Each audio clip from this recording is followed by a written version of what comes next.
Hey everyone, and welcome to today's episode of Developer Tea.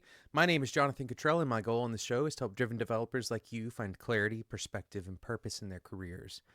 In today's episode, I want to discuss something that makes the greatest of the great, that sets them apart.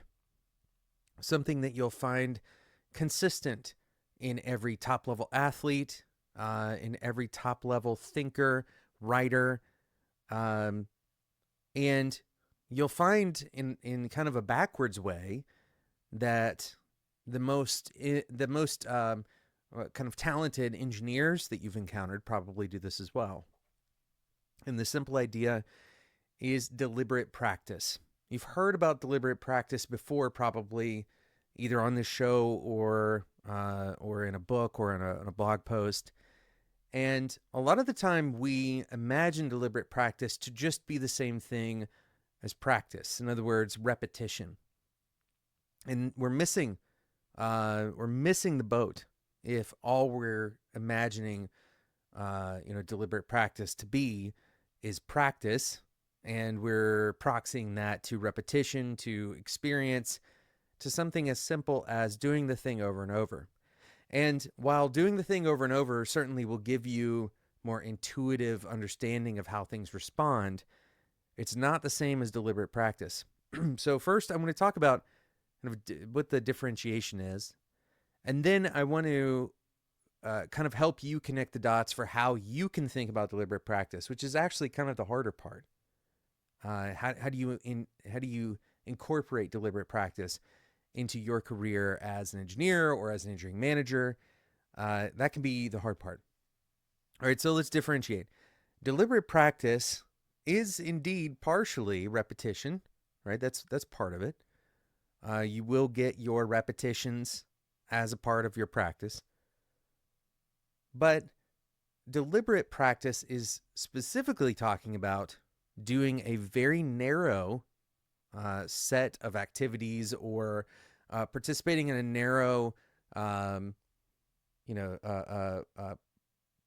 a narrow specific thing, right? So if you, let's say, for example, we're talking about basketball, deliberate practice might be free throws, right?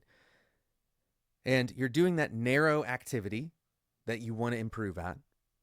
And very importantly, you get very quick feedback, very close to the repetition, so that you can incorporate it and then get more feedback again, right?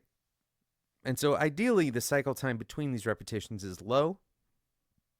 The feedback is either automated, right? The feedback could come from some system measurement. For example, free throws, one piece of feedback is whether or not the ball went in, right? But you could also have feedback coming from another person, someone else who has experience or who has enough training, enough understanding of the subject matter to be able to point out areas where you can improve. All right, so the deliberate aspect of this is that you're intentionally engaging in this activity specifically to practice. You're not getting practice by way of the activity, right? You are engaging in the activity, at least with the understanding that you're doing it in part to practice.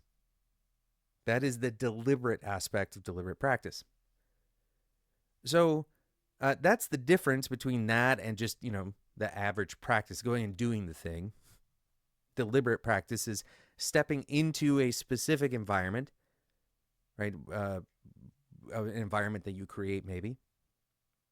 You can imagine this is a mental environment, and intentionally engaging in some activity in order to improve at it, right? That is, or at least those are the most. That is a priority they're engaging in, and the reason why there's an important difference here is because deliberate practice is much more effective at rapid improvement than just practice, just repetition. Okay, so how do we actually do this? in engineering? How can you engage in deliberate practice as an engineer, as a tech lead, as a manager, as a product manager? There are some obvious ways, right? Of course, you can engage in deliberate practice through things like LeetCode. Whether that is valuable or not kind of depends on your personal career aspirations and who you're talking to, what kind of job you want, what kind of interviewing process you're going to have to go through. Possibly the kind of work that you're doing may benefit from certain kinds of algorithmic thinking, for example. A vast majority of people listening to this show right now are not going to benefit from LeetCode.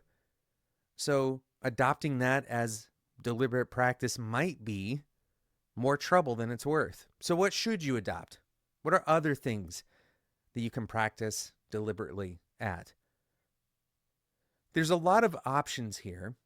I want to talk specifically about aspects of your engineering career that will move you towards a leadership mindset or a leadership role, right? You can be a leader and be an engineer at the same time. You can be a leader and be, an IC simultaneously. You can be a manager and do these same things, right? So I'm going to give you some ideas for deliberate practice as a leader because I think these are the harder ones, and you can kind of fill in the blanks for some of the more hard science or directly engineering related tasks that you may engage in deliberate practice. As an engineering manager or as a tech lead, engaging in deliberate practice is a little bit harder. It's harder to understand how to do that. What kinds of activities would you engage in? And how do you do it in a repetition type manner? One important mindset shift that you can undertake, that you can make, is to begin looking at your opportunities in your job as opportunities for practice. Now, I know this kind of blurs the line a little bit from the definition we just talked about, right? We just said the deliberate practice, you're intentionally doing the thing in order to practice. I believe that you can, this is a little bit of a gradient or it's kind of a both situation where, for example, you can practice improving at one-on-ones every week in your one-on-ones. You can improve your feedback style in your one-on-ones. You can improve your communication style in your one-on-ones. How do you do that? Well, you engage in a specific aspect that you want to improve in, right? You want to improve at providing feedback, provide more feedback in your one-on-ones, and then ask the person that you just provided feedback to about that specific aspect, right? Maybe you're trying to increase the clarity of constructive criticism. I imagine I'm ringing a lot of bells here. If you're a manager that struggles with providing constructive criticism in a way that it can be heard, this might be a good area for you to engage in deliberate practice. Provide constructive criticism 3 or 4 weeks in a row to the same person, right? Now, of course, hopefully you're listening to this and your intuition is triggering you to say, well, doesn't this change the environment, right? Or are you just practicing on your reports? The answer is kind of yes. But if you're not practicing at all, then the alternative here is that report doesn't get constructive feedback at all, right? Or they're getting constructive feedback that you're not necessarily trying to improve on. So there are some important things to keep in mind when you are engaging this kind of practice. A couple of them include how you get that feedback, right? Who you are choosing to provide this feedback to. And this goes beyond just providing constructive criticism.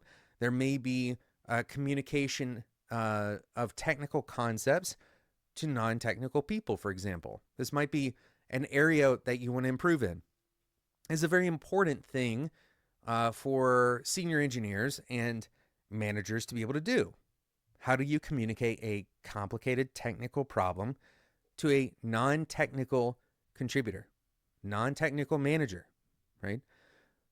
You have an opportunity to do this. You have an opportunity to do this through writing. You could record a video. Here's the reality. You may be saying, well, why would I do that? What useful, what is useful about that? As we already mentioned, the first and foremost thing, if you were to go and record, let's say you choose to record a video as your deliberate practice, okay? And you're going to record a video about how, let's say you run a back-end service, and you want to record a video to communicate what does this service do and how do you interact with it, right? So you might go over authorization and authentication.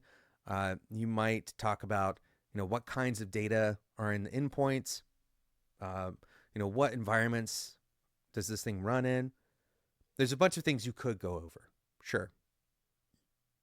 So you say, okay, well, why would I do that? What is the usefulness of a video like that? The first and foremost useful aspect of this is that it is practice. Remember, the goal of deliberate practice starts with practice.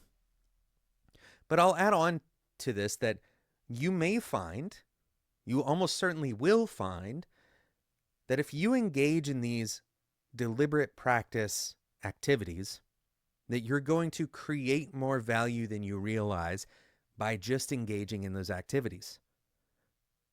If you go and create documentation that didn't exist before, right? If you begin to, communicate feedback to your team in ways that they haven't received before, you are now generating novel value. Now, you may say, well, I don't really know if I'm good enough at that. What if I'm not generating value? What if I'm actually hurting something?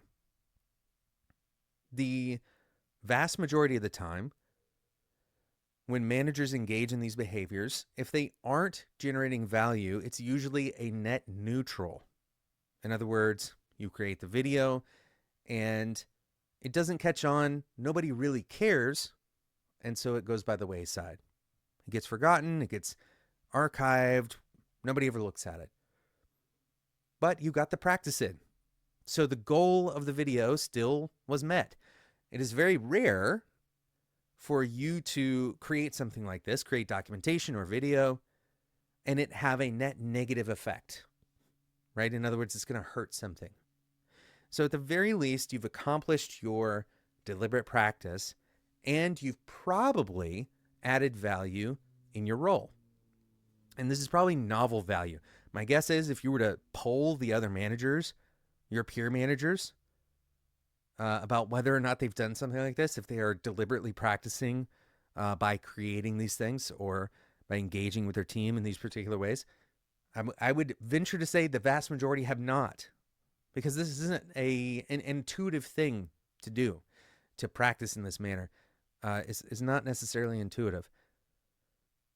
The kind of novelty of this is that you are applying this behavior of deliberate practice to a field that is difficult to get practice in. As a manager or as a tech lead, there are, the vast majority of very senior managers and tech leads got there through time repetition, right? In other words, they've just been doing it for a long time. And so they've had a lot of opportunities kind of handed to them. The real change here is that you're going to go and find opportunities. You're going to go and create opportunities to practice these skills, to get better at communication, to get better at, distilling complex ideas, to get better at understanding strategy. There's one other way that you could engage in this, because there's another category here of work that doesn't really function in the same way, and that is the kind of the strategy or the kind of decision-making category. how do you practice that? You can't really just make up opportunities to make decisions. What you can do is go back and look at previous decisions that have been made. You can either look at previous decisions made by you and your team and create rationale for those decisions. You can go look at decisions made by other teams in your org, right? Especially if there are decision briefs. You could even cut off just the intro, right? And only read the intro and the context, and then go and practice by making your own decision and then comparing it to the decision that team made, right? So really what you're doing is kind of backwards training. You're looking at, what has happened in the past. You can do the same thing with things like forecasting timelines. Right? You could look at the scope of work, and instead of figuring out, instead of starting with the knowledge of how long it took, try to forecast, try to estimate how long that work actually took. Over time, you'll begin to calibrate against reality. Right? This is particularly useful within the context of a team, especially if that team has been kind of formed for a long time. What is the capacity of that team? You could start to get an intuition for that. You could get deliberate practice by looking at past work that they've delivered. Hopefully this concept of deliberate practice has you thinking about ways that you can engage in deliberate practice. There's other things that I've done myself. Like, for example, I've engaged in deliberate practice by having conversations with LLMs about, let's say, sensitive topics. And I'll prime the LLM, to have, to model really sensitive or difficult topics. I've kind of engaged in deliberate practice of receiving really harsh feedback and trying to figure out a way to parse through that feedback. There's a lot of opportunity because a lot of our jobs as engineers and as engineering leaders hinges on language, and it hinges on how we interact and communicate. There are a lot of opportunities to engage in deliberate practice through or with the assistance of an LLM. So I'd encourage you to do some thinking around this about how that might apply to you. Thank you so much for listening to today's episode of Developer to You. If you enjoyed this episode, then subscribe in whatever podcasting app you use right now, or you can subscribe on YouTube. This episode and the last, something like 10 episodes are on the Developer T YouTube channel, and you can join the Developer T Discord community at developert.com/Discord. Thanks so much for listening, and until next time, enjoy your tea.